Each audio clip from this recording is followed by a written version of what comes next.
Pertanyaan pertama, sejak kapan Ustadz kan dulu salafi? Bagaimana mujahadahnya itu bisa berubah menjadi sekarang kan gitu? Nah, boleh dijawab, boleh tidak? Demikian. Baik, terima kasih. Yang pertama, kapan Ustadz salafi? Dijawab Pak, boleh jawab, boleh tidak? Ya, mujahadah ya. Mujahadahnya sejak tahun 98, waktu perang 98. Waktu perang 98 Kubang. Kan perang itu dulu. Ingat perang Kubang, Pak. Saya selesai mengaji, kemudian 99, 2000, 2001. Tapi sambil ngaji juga tempat lain, nyuri-nyuri dari murabbi, dari ustaz-ustaz tuh. Tapi kalau ada daurah ikut. Kemudian 2006 udah mulai agak-agak bingung. Satu hari yang membuat saya berhenti itu mujahadah itu apa? Perasaan saya itu kalau waktu ngaji di situ merasa benar aja. Asal masuk ke masjid, nengok orang tuh kecil aja Pak, nganggap orang tak berilmu. Jadi saya merasa tak enak. Ini orang beramal tak dengan ilmu. Itu kan doktrin tuh. Yang berilmu tuh kan cuman kami. Kami ini ahlus sunnah wal jamaah. Kami belajar hadis. Kami ini betul sanadnya, betul hadisnya. Ini semua dalilnya sahih. Ini yang diamalkan, salaman setelah sholat, orang yang masuk masjid. Ini ahli bid'ah semuanya. Asal memandang orang tuh kecil. Itu yang saya rasakan. Ada hati saya yang tak puas. Satu hari, bolehlah nih, satu hari celana saya agak bolong kecil di sini. Jadi solat adalah kawan. Tak usahlah sebut namanya dia. Kalau disebut namanya tak enak, dia jual kelapa tuh di Jalan Paus. Nah, sebut nanti dia terkenang tuh, entah terkenang tak tidak lagi. Jadi selesai solat tuh, celana ini bolong. Saya bukan merokok, tapi ada orang merokok yang kena celana saya ini bolong kecil-kecil. Lalu dia lihat gini, tak sah solat, tak sah solat, tak sah solat, gitu dia. Kan sama-sama pengajian nih. Tak sah solat antum, ulang solat antum, tapi kasar. Lalu saya bilang, abang kok kasar? Betul sebenarnya saya bilang. Tapi kita ini ikut sahabat. Kita ini kan salafi, pengikut sahabat. Sahabat itu kan lemah lembut, saya bilang. Kalaulah ada, maaf bang ya, saya bilang, kalau kayak gini Islam zaman sahabat tua, saya bilang, kasar seperti abang ini, macam mana orang mau masuk Islam? Untung saya Islamnya itu ada sekarang. Kalau saya hidup bersama Nabi di zaman sahabat itu, perilaku sahabat itu sekasar abang ini, tak masuk Islam saya tuh. Astagfirullah, saya bilang. Maaf ya gitu. Begitu kasarnya antum ini, saya bilang. Tapi marah saya kan, marah, kasar kali ini, ngakunya ikut sahabat tapi kasar, sombong-sombong. Itu udah satu kesal. Satu hari diskusi lah, diskusi sama kawan semua, tak usahlah sebut namanya, kau sebut tahu nih kan. Saya bilang, Bang, kalau saya berjalan dari rumah ke masjid, tiba-tiba di tengah jalan saya berhenti dan berdoa saya di jalan tuh bang, berdoa saya, ya Allah ya Rahman ya Rahim, apa aja lah saya bilang. Doa itu ibadah nak bang? Ibadah. Oke, saya bilang. Tapi yang saya lakukan ini pernah dibuat Nabi nak bang? Isu-isunya mulai gitu. Bingung dia jawab. Kan man amila amalan laisa amruna fahuwa ruddud. Kan itu dalilnya. Siapa yang beramal yang tak pernah kami tunjukkan, maka amalnya tak diterima, tertolak. Saya tadi beramal, kan ibadah tu kan, ya. Saya berdoa di jalan tu, lalu ditolak. Berarti kalau amal tu tak pernah ditunjuk, berarti itu bid'ah kan bang? Tak bisa juga dia jawab. Kalau bid'ah berarti dengan berdoa tadi masuk neraka saya itu kan bang? Sebenarnya kan berdoa sampai di jalan, di tengah jalan, kan bid'ah tu kan. Wa kullu bid'atin dalalah wa kullu dalalati finnar. Setiap bid'ah sesat masuk neraka. Apakah mungkin saya di jalan tadi berdoa gini lalu Allah Ta'ala bilang kamu masuk neraka? Yang satu jawab ya bid'ah, tapi masuk neraka tak berani, dia bilang iya itu bid'ah. Yang satu lagi no comment. Semenjak itu saya bilang berhentilah saya ngaji lagi, kalian aja tak dapat jawab. Saya bilang, kenapa? Kalau seandainya saya masuk neraka, masa Allah kejam betul gara-gara saya berdoa masuk neraka? Maksiat apa yang saya lakukan? Pada saya berdoa kepada Allah Ta'ala, itu ibadah kan? Saya bilang, pernah tak Nabi pernah buat kayak gitu? Berjalan dari rumah ke masjid, tiba-tiba di tengah jalan berdoa saya. Pernah tak Nabi buat kayak gitu? Tak ada dalilnya kan? Berarti saya tidak ikut Nabi, bid'ah saya, masuk neraka saya. Udahlah saya berhenti ngaji lagi. Oh, langsung dibilang antum murtad. Pelan-pelan. Padahal daurah pertama di kampus dulu. Terus saya sebut lagi ustaznya. Ustaz baru pulang dari Madinah. Kita panitianya, kita ininya kan. Ngaji halaqah sana, ngaji sini. Tapi selama ngaji itu saya memang enggak tentram, Pak. Terus mencari. Dan puncaknya tahun 2001 lah. 2006. Kemudian 2006 itu saya pindah halaqah. Pindah ngaji lagi dengan ustaz ini. Nah, ini secret lah ni, untuk saya diposting. Dan terakhir masih ragu juga. Satu hari saya di satu masjid khutbah Jumat, lupa baca pakai baca Saidina.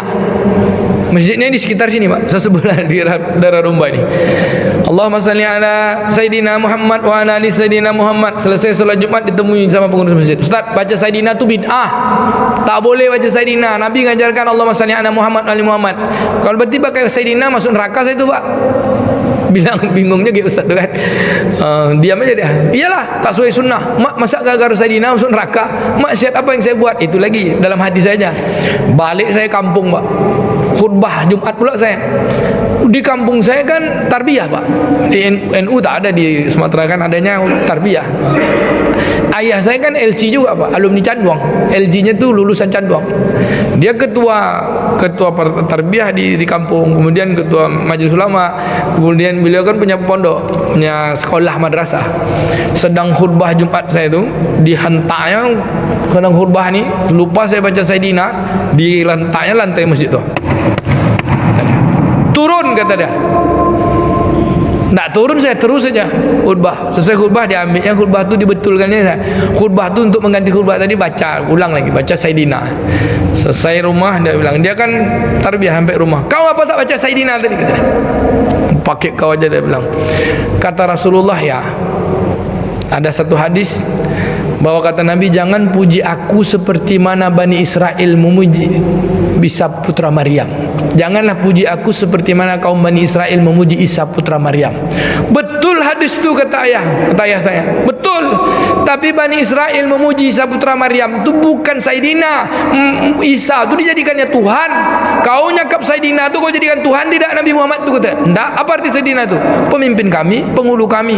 Ya gitulah. Kau bilang Muhammad itu kawan kau, kata dia. Di jalan tu main gitar tu banyak Muhammad juga namanya. Sama aku aja kau panggil bapak. Pada Nabi Muhammad kau panggil Muhammad sembarangan aja kau, kata dia. Iyalah ya, saya bilang. Diam aja saya kan. Yang marah kan ayah saya, Pak.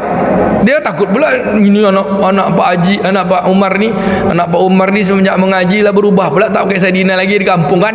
Semenjak tu galau lah saya. Apalah kalau jadi masuk masjid orang tarbiyah NU pakai Sayyidina, masuk masjid Muhammadiyah tak pakai Sayyidina kan gitu. Satu hari mimpilah saya, Pak.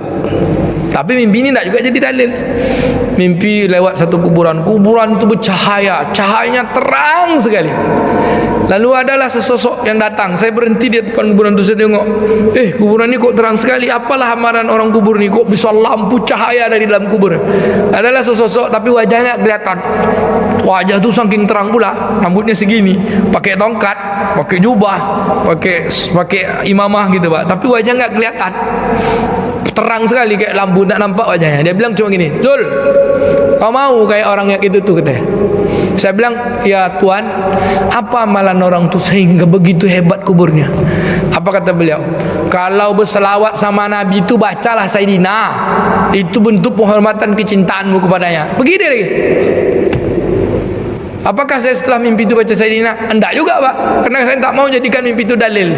Pergilah saya ke Madinah. Sambil umroh, sambil ngaji, jumpalah dengan salah seorang. Tapi saya nak sekolah, ngaji aja. Dengan salah seorang Syekh Ahmad Ladan, orang tasawuf At-Tijani. Jadi pertemuan itu tak sengaja. Di Masjid Nabawi ketika saya sedang duduk maghrib menjelang isya di belakang Raudhah. Ngantuk-ngantuk gini saya. Di tokoknya saya. "Ya waladkum," dia bilang, "Nak, bangun. Min aina anta?" "Ana min Indonesia." "Anta Malaysia atau Indonesia?" "Antum min Indonesia atau Malaysia?" "Kamu dari Indonesia atau Malaysia?" "Ana min Indonesia."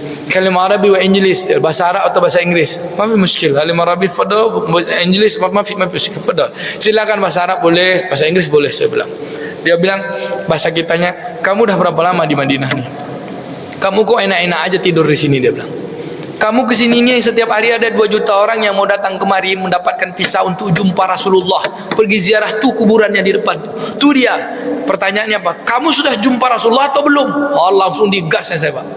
Kamu sudah jumpa Rasulullah atau belum? Saya bilang saya udah ziarah sana.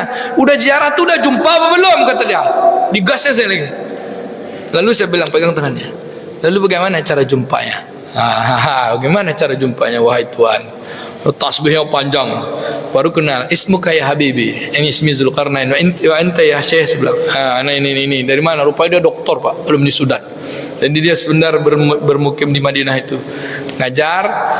Dan beliau baru saya bilang kalau gitu saya belajar gaji lah sama beliau. Diajarkannya beberapa zikir, kemudian diajarkannya salawat. Salah satu salawat Salatul Fatih.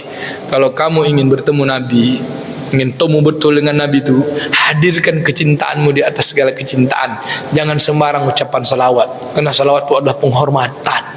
Maka hormatlah, pergilah jumpa dia sana, temuilah dia. Tak jumpa dengan matamu, hadirkanlah hatimu. Ini berselawat sembarang selawat aja. Tapi ada kawan kita pergi umroh, Pak, ziarah pun tak mau. Dia pergi sholat aja. Pergi ziarah kubur Nabi, dia bilang bid'ah itu. Ada tuh, Pak. Itulah dia kawan mantan saya kan. Semenjak itulah baru saya pakai Sayyidina itu adalah penghormatan dan lebih kepada adab. Dia orang kalau tak baca Sayyidina tu, Pak, agak kurang adabnya. Dia panggil Muhammad aja. Muhammad tu banyak.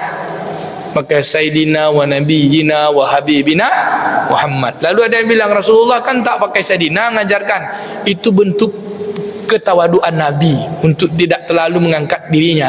Tapi Nabi pernah bilang, ana sayyidi Bani Adam, saya ini pemimpin Bani Adam. Itu kisah masa lalu. Kata Pak tak boleh jawab, saya jawab.